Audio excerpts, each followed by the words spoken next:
बेटियां अगर बाप की लाडली होती हैं तो माँ की परछाई भी होती हैं। जब बेटियां मायके से विदा होकर ससुराल जाती हैं और ससुराल में उनसे कोई गलती हो जाए तो ससुराल वाले अक्सर उन पर एक आरोप लगाते हैं कि क्या तुम्हारी माँ ने यही सिखाया है। बस इसी शब्द की वजह से, इसी बात को लेकर परिवार के लोग चिंतित थे।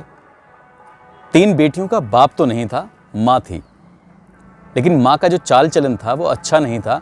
और इसी बात को लेकर कि इसका चाल चलन बेटियों के अंदर ना आ जाए, परिवार ने काफ़ी समझाने की कोशिश की, मगर माँ के दिमाग में नहीं आ रहा था। इसी बात को लेकर एक ऐसा कदम उठाया जाता है कि एक व्यक्ति की हमेशा हमेशा के लिए जान चली जाती है, जबकि कई जिंदगियां, जिसमें 4 बच्चे हैं और कम से कम 5 और अन्य लोग, उनकी ज़िंदगी तबाह हो जाती है। आदाब, नमस्कार, सत श्री अकाल। मैं उस्मान सैफ़ी। आज की जो सच्ची घटना मैं आपको सुनाने जा रहा हूँ, ये सच्ची घटना है उत्तर प्रदेश के ज़िला गोरखपुर की। और ज़िला गोरखपुर का एक थाना है बड़हलगंज, इसी का एक इलाका है सिधुआ पार। दरअसल 22 नवंबर की दोपहर लगभग 1 बजे के आसपास एक बाइक पर 3 लोग सवार होकर एक घर के सामने आकर बाइक रोकते हैं। बाइक चलाने वाला भी बाइक पे बैठा हुआ है और जो 2 व्यक्ति हैं, एक के हाथ में फल लगे हुए हैं और दूसरे के हाथ में मिठाइयाँ लगी हुई हैं। घर का बैल दबाई जाती है, दरवाज़ा खुलता है और दोनों व्यक्ति वो घर के अंदर चले जाते हैं। लगभग 40 साल की एक महिला है जिसका नाम पुष्पा यादव है। पुष्पा यादव उन दोनों को देखकर खुश हो जाती हैं। हालांकि वो उन्हें पहचानती नहीं है, ये एक अलग बात है, लेकिन उन्हें लगता है कि हमारे घर पे मेहमान आए हैं। उन मेहमानों को बिठाया जाता है, मिठाई और फल लेकर वो रसोई में रख देती है। साथ ही कहती है, भैया आप बैठो, मैं आपके लिए चाय बना के लेके आती हूँ। अब वो रसोई की तरफ मुड़ी ही थी कि एक गोली चलने की आवाज़ आती है और गोली वो सर को पार करती हुई निकल जाती है। महिला वहीं गिर जाती है और महिला की हाथों हाथ मौत हो जाती है। ये चंद सेकंडों का या चंद मिनटों की बात थी। ये दोनों बाइक सवार अपनी बाइक पर बैठते हैं। इस गोली की आवाज़ सुनने के बाद उस घर में 10 साल की एक बेटी है, वो जल्दी से दौड़ती है, देखती है तो माँ मरी हुई पड़ी है और 2 बाइक सवार भाग जाते हैं। और जब भाग जाते हैं तो उस बच्ची की चिल्लाने की, उसकी चीखने की आवाज़ें सुनकर आसपास के लोग भी इकट्ठा हो जाते हैं और आनन फानन ही थानेदार को फ़ोन किया जाता है, पुलिस को फ़ोन किया जाता है। पुलिस मौके पर पहुंच जाती है और इस मामले की जांच पड़ताल में जुट जाती है कि आखिरकार वो बाइक पर आए कौन थे, कौन लोग थे वो बाइक वाले। जैसे जैसे वक्त बढ़ रहा है वैसे वैसे ऑफिसर भी आने शुरू हो जाते हैं। एसएसपी विपिन टाडा भी आ जाते हैं, आईजी, डीआईजी, इस तरह के ऑफिसर इस मामले में शामिल हो जाते हैं। और सभी की एक ही कोशिश थी कि इस मामले का जल्द से जल्द खुलासा होना चाहिए कि आखिर है तो है कौन। स्थानीय विधायक से लेकर सपा बसपा के नेता भी वहाँ इकट्ठे हो जाते हैं और सभी की एक मांग थी कि ये महिला विधवा महिला है, 3 बेटियां हैं, 1 बेटा है, बड़े शांत स्वभाव से रह रही थी, आखिरकार कौन इसका दुश्मन है। तो इस घर की जो बड़ी वाली बेटी है, उसने अपने ही खानदान के लोगों पर, अपने ही चचा ताऊओं पर, अपने ही परिवार के लोगों पर आरोप लगाया कि पैसे के लेन देन को लेकर और ज़मीनी विवाद को लेकर मेरी माँ की हत्या की गई है। पुलिस अब मामले की जांच में जुट जाती है और जांच में जुटने के बाद जिन लोगों पर आरोप लगाया गया था, उसमें से एक व्यक्ति कोरिया में रहकर नौकरी करता है तो दूसरा बैंकॉक में रहकर नौकरी करता है। अब वहाँ से बैठा हुआ व्यक्ति कौन, आखिर क्यों इनको मरवाने लगा है। पुलिस इस एंगल पर जांच करती है ज़मीनी विवाद और पैसे के लेन देन को लेकर, तो ऐसा कोई सबूत हाथ नहीं लगता है जिसके आधार पर पुलिस ये कह सके कि हत्या परिवार के लोगों ने ही कराई है। अब पुलिस ने आसपास के घरों से लोगों से पूछताछ की। फिर पुलिस की नज़र पहुंचती है एक कैमरे पर। एक घर के पास में सीसीटीवी कैमरा लगा हुआ है और जो पुलिस देखती है तो उस सीसीटीवी कैमरे में एक बाइक पर 3 लोग आते हैं और कुछ ही देर के बाद वो वापस भी चले जाते हैं। उन्होंने तीनों ने नकाब लगाया हुआ है, चेहरे पर मास्क लगाया हुआ है। अब कोई हुलिया है तो बस उससे ही पहचान हो सकती है, चेहरा कोई नहीं था। अभी चेहरा जब ढका हुआ है तो उसकी बड़ा मुश्किल हो चुका था पुलिस के लिए।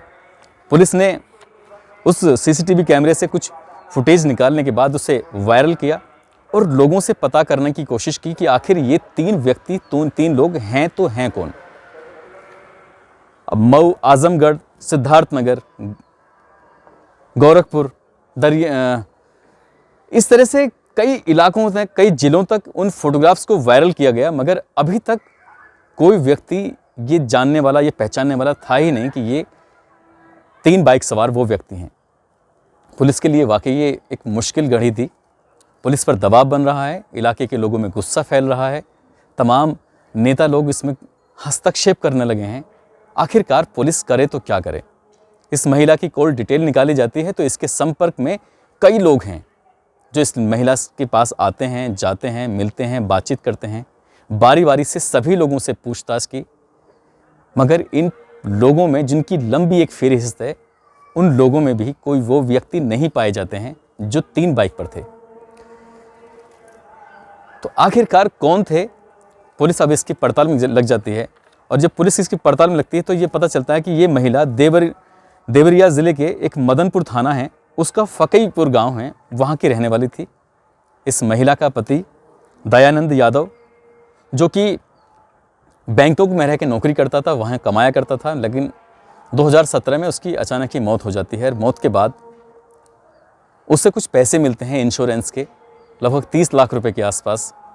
तो ये महिला अपने ससुराल को छोड़कर सीधा एक नई जगह पे आकर, यानी कि बड़हलगंज में एक मकान बनाती है, वहाँ अपने बच्चों को रखती है, उनकी लालन पालन, उनकी एक अच्छी एजुकेशन देने की कोशिश करती है।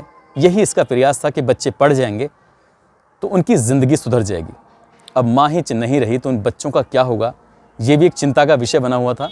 लेकिन पुलिस ने सूझबूझ से काम लेते हुए इस महिला की जो ननद है कीर्ति यादव और उसका बहनोई शैलेश यादव, ये चारों बच्चे उनके सुपुर्द कर दिए। फिलहाल ये बच्चे अभी उन्हीं के पास हैं, मगर अभी भी एक सवाल बना हुआ था कि ये हत्यारे हैं तो कौन हैं, किसने इस महिला की हत्या की है? ऐसा कोई पुलिस को एंगल मिल नहीं रहा था। मगर जब धीरे धीरे पड़ताल की जाती है तो 10-15 दिन से ज़्यादा का समय बीत गया है। अभी 14 दिसंबर 2021 को पुलिस के पास एक व्यक्ति का फ़ोन आता है कि साहब, जिन लोगों की आप तलाश कर रहे हैं, एक बाइक पर 3 लोग जो आए थे, उनमें से मैं एक को जानता हूँ, हो ना हो उनमें वही आदमी है। जब पुलिस उस फ़ोन को गंभीरता से लेती है, क्योंकि पुलिस के पास जो फ़ोन आया था वो उसके मुखबिर का फ़ोन था, और मुखबिर के फ़ोन को गंभीरता से लेने के बाद उसकी जब जांच करती है तो जांच में एक व्यक्ति का नाम सामने आता है, और उस व्यक्ति का नाम है उमेश यादव। पुलिस उसकी लोकेशन, उसके फ़ोन के आधार पर उस व्यक्ति को हिरासत में लेती है और उससे पूछताछ करने की कोशिश करती है। तो शुरू में वो व्यक्ति इधर उधर की बातें कर रहा था, मगर जो उसकी CCTV फुटेज थी उससे उसका मेल मिलाप कराया गया, उसके हुलिये का, तो वो बिल्कुल सही पाया जाता है।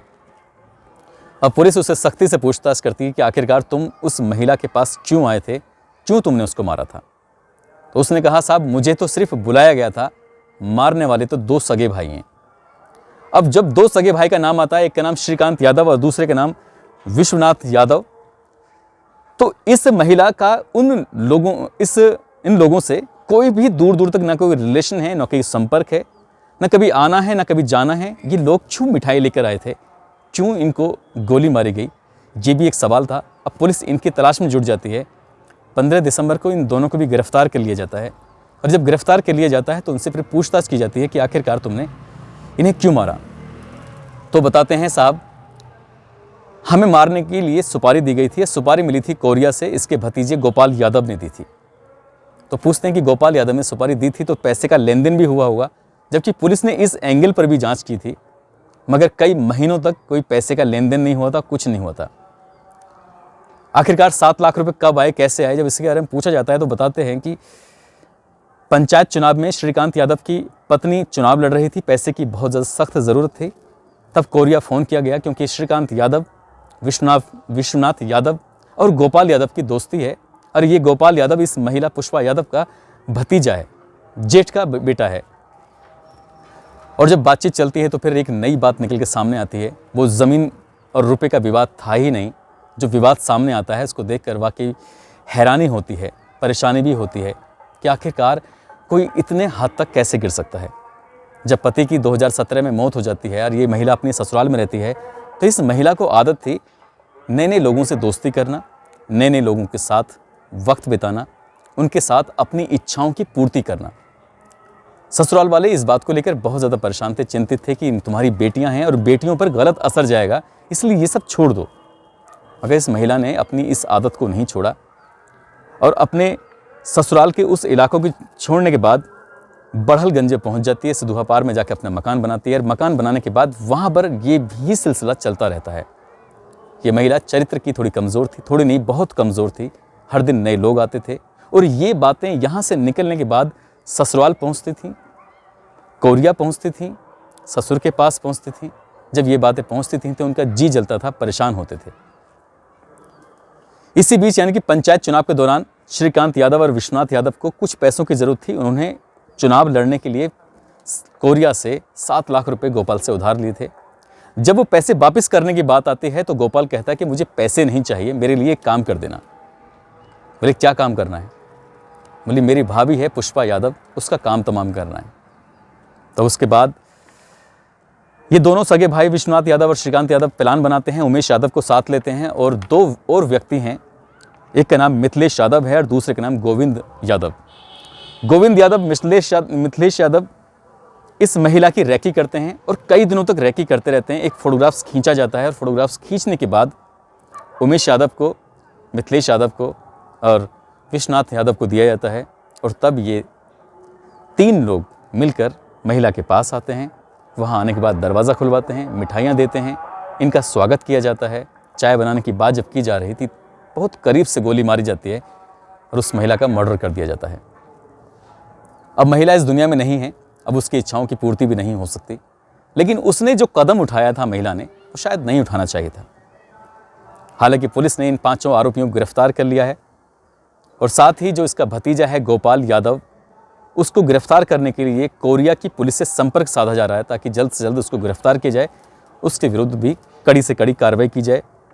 मामला जब शासन तक पहुंचता है तो अपर मुख्य सचिव गृह अवनीश अवस्थी पुलिस की इस कार्यप्रणाली पर इतना खुश होते हैं कि उन्हें 1 लाख रुपए का पुरस्कार देते हैं कि ये वाकई एक अंधा कत्ल था जिसको खुलने में लगभग 23 दिन का समय लग गया था और इलाके के लोग चाहते थे कि सही केस खुलना चाहिए।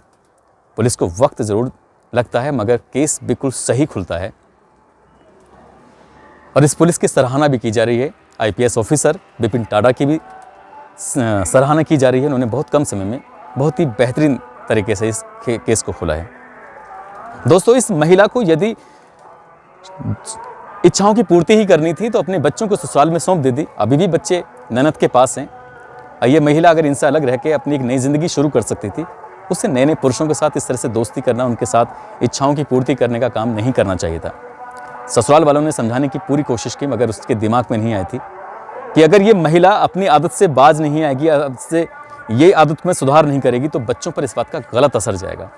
उन बच्चों को सुधारने के लिए उन्होंने ये कदम उठाया और इसमें 5 लोगों की ज़िंदगी, विश्वनाथ यादव, श्रीकांत यादव, मिथिलेश, गोविंद, गोपाल, कम से कम 5-7 ये हैं और 4 बच्चे, इनकी ज़िंदगी हमेशा के लिए तबाह हो गई और पुष्पा यादव हमेशा के लिए मौत की नींद सो चुकी है। दोस्तों, इस कहानी को सुनाने का उद्देश्य किसी को परेशान करना नहीं है, किसी का दिल दुखाना नहीं है, बल्कि आपको सचेत करना है, आपको जागरूक करना है। आप जहाँ भी रहें अपना ख्याल रखें, सुरक्षित रहें। जय हिंद, जय भारत। राजस्थान का एक ज़िला है बीकानेर और वहाँ के रहने वाले मोहित गहलोत, इनकी अपील थी कि मैं इनका नाम लूँ। मैंने आपका नाम ले दिया है मोहित गहलोत जी। आप अपने लक्ष्य में कामयाब हों, आप दिनों दिन तरक्की करें और आगे बढ़ें। मेरी यही इच्छा है और मैं प्रभु से भी यही प्रार्थना करूँगा। दोस्तों, अगर यदि आपके परिवार में किसी का जन्मदिन है या आपका जन्मदिन है, आप चाहते हैं कि मैं आपका नाम लूँ, तो आप मुझे मैसेज करिएगा, मैं कोशिश करूँगा आपका नाम लेने की। आपको कहानियाँ कैसी लगती हैं मुझे कमेंट करके ज़रूर बताइएगा और मैं किस तरह की कहानी आपको सुनाऊँ ये भी ज़रूर बताइएगा। धन्यवाद।